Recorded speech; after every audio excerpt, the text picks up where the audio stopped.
السلام علیکم ناظرین کرام، زکوٰۃ نے ٹڈی دل کو شکست دے دی۔ کہتے ہیں کہ پہلی جنگ عظیم کے دوران ملک شام پر ٹڈی دل نے حملہ کیا اور باغات اور فصلوں کو تباہ کر دیا، جس کی وجہ سے قحط آ گیا اور بہت ساری مخلوق موت کے گھاٹ اتر گئی۔ اس دوران غوطہ کے گاؤں دریا میں ایک شخص کا باغ بالکل محفوظ اور تر و تازہ رہا۔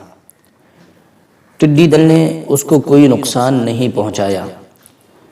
چنانچہ لوگوں نے حکومت سے شکایت کی کہ اس شخص کے پاس ٹڈی دل کو مارنے کی دوا موجود تھی، لیکن اس نے کسی کو اس کا نہیں بتایا۔ اس پر حکومت نے ایک فوجی دستہ اس کو سزا دینے کے لیے بھیجا۔ افسر نے اس شخص پر کوڑا اٹھایا اور پوچھنے لگا کہ تم نے اس دوا کو حکومت اور عوام سے کیوں مخفی رکھا، کیوں چھپا کر رکھا؟ وہ بولا کہ جو دوا میں استعمال کرتا ہوں وہ سب کو معلوم ہے، لیکن کوئی بھی اسے استعمال نہیں کرنا چاہتا۔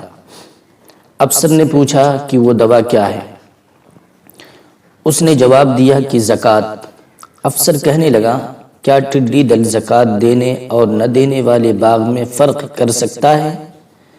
وہ شخص کہنے لگا، تجربہ کر کے دیکھ لیں۔ چنانچہ فوجی ٹڈیاں اس باغ میں چھوڑتے تھے اور وہ وہاں سے بھاگ جاتی تھیں۔ اس کے بعد اس شخص نے یہ حدیث سنائی کہ نبی اکرم صلی اللہ علیہ وسلم نے ارشاد فرمایا، اپنے مال کی حفاظت زکوٰۃ سے کرو، مریضوں کا علاج صدقہ سے، اور بلاؤں کی لہروں کا استقبال اللہ کے سامنے عاجزی سے کرو۔ زکوٰۃ نے ٹڈی دل کو شکست دے دی تھی، تو کیا ہمارے دکھوں، تکلیفوں، پریشانیوں، بیماریوں، مصیبتوں کو بھی شکست دے دے گی؟ اس دوا کو اپنی زندگی میں اپلائی کر کے خود چیک کر لیں۔ میرے آقا صلی اللہ علیہ وسلم کے فرمان مبارک ہمیشہ کے لیے سچے ہیں۔ اللہ رب العزت ہمیں بھی عمل کرنے کی توفیق عطا فرمائے اور آپ کو بھی۔ والسلام علیکم ورحمۃ اللہ وبرکاتہ۔